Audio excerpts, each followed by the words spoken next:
The Center for Popular Democracy did a survey of employees at the clothing retailer Zara. Now, Zara is based in Spain, and they have multiple locations here in the United States. But this organization wanted to interview and survey some of the employees in their New York locations to see whether or not there are any issues with discrimination or racism. Now, what they found was that the answers the employees provided indicate that there is some issue when it comes to discrimination and racism, not only among employees, but also clients that shop at Zara. Let me give you a few examples. So the employees of color are reportedly twice as dissatisfied with their hours as white employees and face more scrutiny from their bosses. They also report that they are much less likely to be promoted than their white-skinned counterparts. Also, many of the employees said that they had been taught to refer to potential shoplifters as special orders, a classification that would result in close surveillance by a store manager. So, which type of clients or shoppers are usually referred to as special orders? I'm sure you can guess. According to some of the obviously, right? Asians, yeah. As soon as an Asian walks in, they're like, we got to get the store manager. Here's what really happens. 46% noted that black customers were called special orders always or often, compared to 14% regarding Latino customers and only 7% for white customers.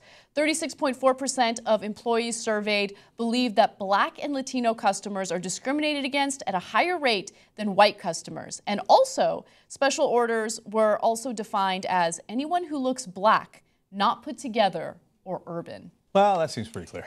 Okay. So that 36.4% number is not the number of black employees who think that blacks are discriminated against. It's the number of all employees who think blacks are discriminated against, right? And the numbers, obviously, 46, 14, 7 are really disparate here. So when you put all of it together in the context, you know, look, people who don't want to see racism anywhere, want to deny it, will look at the first numbers and say, oh, black employees are more dissatisfied. And they'll say, oh, yeah, you know how they are. They're always complaining. If you're one of the people saying that, you might want to check yourself. You might actually be a racist. Okay, in reality, if somebody's got a good job, they're like, oh, thank God I've got a good job. It's hard, right? It's hard to find a good job. And so there's a ton of validity to that portion. But when you add the second portion about when they say, oh, okay, special orders, you know, black people, go ahead and investigate them and not white people, and you see that not all to be fair, but a lot of the employees feel the same way, then the picture becomes a lot clearer. Absolutely. And also keep in mind, let's look at the first statistic, right? 46% noticed that noted that black customers were often called special orders. Zara doesn't have 46% black employees. So it's not like this is a group of minorities that work for Zara that are complaining. They're not disgruntled employees. These are people who work for the company, and regardless of what their race is, they're noticing that there's a problem. Now, there's a caveat that I want to point out. All of these surveys were done in New York locations.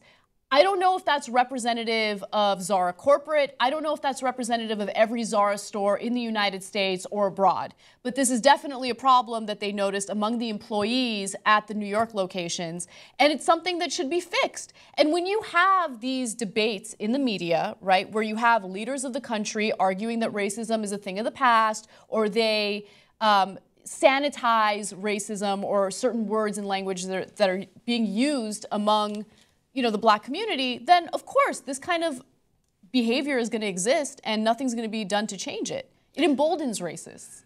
So, like O'Reilly last night was yelling that we don't have real racism in this country. It's not official. It's not this. It's not that. I think what he's trying to say is, yeah, I know there's a couple of KKK guys in the country, but they don't really represent anything real. But you see, O'Reilly, this is real. That people, black people walking throughout the store in these New York City locations, they do get signaled out, they do get tracked, and wildly disproportionately so. You closing your eyes to it doesn't make it not the case. These are facts, right? And so, and I'm positive that the guy whoever it was that ordered this, you know, formally, informally, however they let it be known in these locations at Zara in New York City, that they should go ahead and do this. I'm sure that if you ask them, they'd say, no, I'm not racist. They would say, no, I mean, if they are black people that look good, we let them shop. Okay, no, but you are racist, okay? You're making, in your mind, you're thinking, I'm making an exception for the black people who look rich. No, you're setting a rule that hey, target blacks more often, we think they're more likely to be criminals, right? And also, yes, I got bad news for you. That is racist. Also, what does it mean to look urban?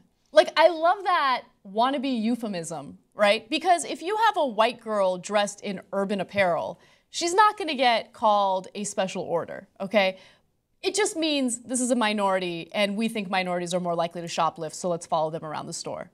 Yeah, that's all it means. Urban is the clearest code word for black I've ever seen in my life. And if you think there are no code words, welcome to planet Earth. I was there in a room when executives were making a decision on which host to hire for a show a long, long time ago. And actually, one of the two hosts left in the competition one of them was Ben Mankiewicz. Oh. And the executive in charge said, well, the problem with him is he has a New York intellectual look. What does that mean? That's code word for he's Jewish. And we're not going to hire him, okay? So New York intellectual is not a sophisticated code word, okay? But I thought Jewish people own the media. What happened? Well, the ironic thing, though, no, it's just reality being what it is. The ironic thing is the guy making the decision was also Jewish.